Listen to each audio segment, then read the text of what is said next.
Well, I certainly have lost many battles. So far, I've not lost a war, but I've certainly lost many battles. Oh, yeah, more than I can count, probably. I mean, we had many, at Tesla, we came many times close to bankruptcy. In fact, at the end of 2008, we were only a few days from bankruptcy. It was literally 2 days, or 3 days maybe. I gave basically both SpaceX and Tesla from the beginning a probability of less than 10% of likely to succeed. In the beginning, I wouldn't even let my friends invest because I didn't want to lose their money. I thought it was like, you know, I'd rather lose my own money. We almost did die at SpaceX actually. So I budgeted for 3 flights. I mean, technically, I did have a plan where I had the money from PayPal. I had like about 180 million from PayPal. And I thought, you know, I'll allocate half of that to SpaceX and Tesla and Solar City, and that should be fine. I'll have 90 million, like, it's just lots, you know. But then what happened is things cost more and took longer than I thought. So I had a choice of either put the rest of the money in or the companies are going to die. And it's like, so I ended up putting all the money in and borrowing money for rent from friends. If you want to try to come up with an innovative breakthrough, that's going to be how it is. Anything which is significantly innovative is going to come with a significant risk of failure. You've got to take big chances in order for the potential for a big positive outcome. If the outcome is exciting enough, then taking a big risk is worthwhile. Yeah.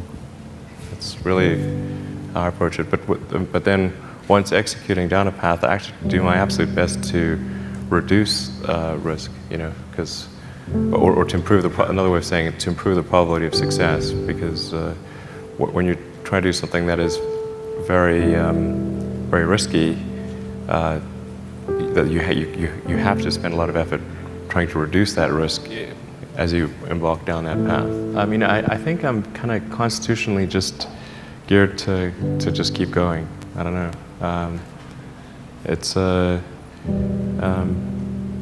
Yeah, I mean, it just, I don't know. I mean, it certainly, there are times when things don't go well, and then that's quite dispiriting, for sure. And so then it's difficult to proceed with the same level of enthusiasm. But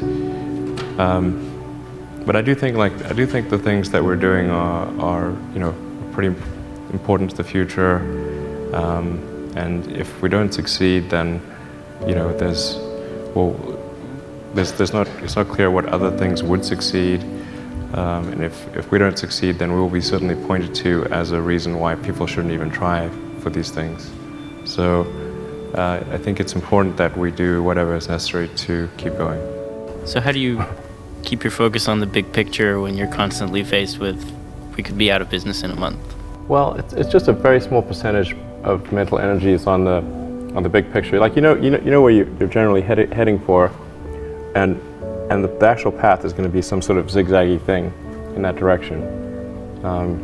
You try not to deviate too far from the path that you want to be on, but you're going to have to do that to some degree. I think successful entrepreneurs probably come in all sizes, shapes, and flavors. An obsessive nature with respect to the quality of the product is very important. Even if you're the best, there's always a chance of failure. So I think it's important that you really like whatever you're doing. If you don't like it, life is too short. If you like what you're doing, you think about it even when you're not working. I mean, it's something that your mind is drawn to. And if you don't like it, you just really can't make it work, I think. A lot of times people think like creating a company is going to be fun. I would say it's not. It's really not that fun. I mean, there are periods of fun, and there are periods of where it's just awful. And particularly if you're the CEO of the company, you actually have a distillation of all the worst problems in the company. There's no point in spending your time on things that are going right. So you only spend your time on things that are going wrong. And there are things that are going wrong that other people can't take care of. So you have like the worst. You have a filter for the crappiest problem in the company. And the most pernicious and painful problem. I think you have to feel quite compelled to do it and have a fairly high pain threshold. And there's a friend of mine who says like starting a company is like staring into the abyss and eating glass. And there's some truth to that. The staring into the abyss part is that you're going to be constantly facing the extermination of the company. Because most startups fail. It's like 90%, arguably 99% of startups fail. So that's the staring into the abyss part. You're constantly saying, okay, if I don't get this right, the company will die. It should be quite stressful.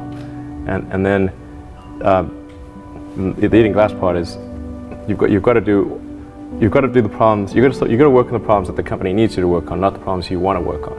And so that's you end up working on problems that you'd really wish you weren't working on. And so that's the eating glass part.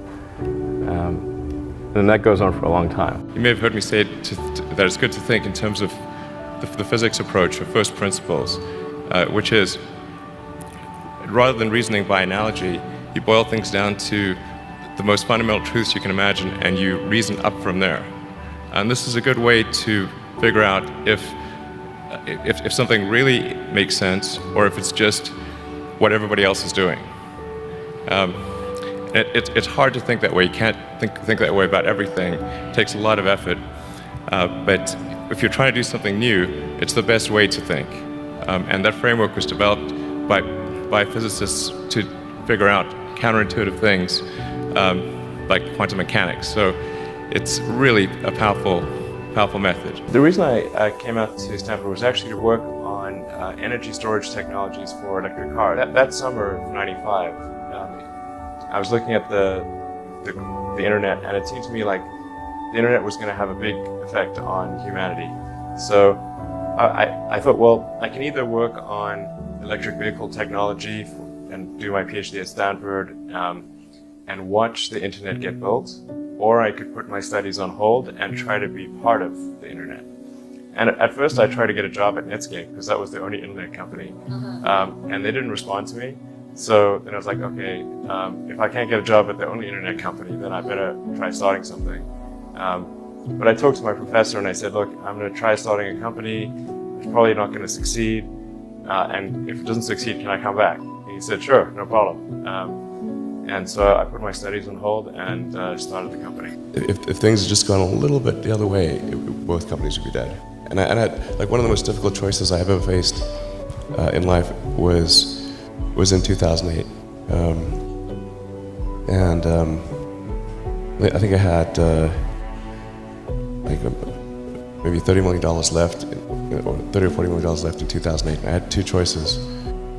I could put it all into one company, and then the other company would definitely die, or split it between the two companies. But if I split it between the two companies, then both might die. And when you put your blood, sweat, and tears into creating something, or building something, it's like a child. It's like, which one am I going to let one starve to death? I couldn't bring myself to do it, so I split the money between the two. Fortunately, thank goodness, they both came through.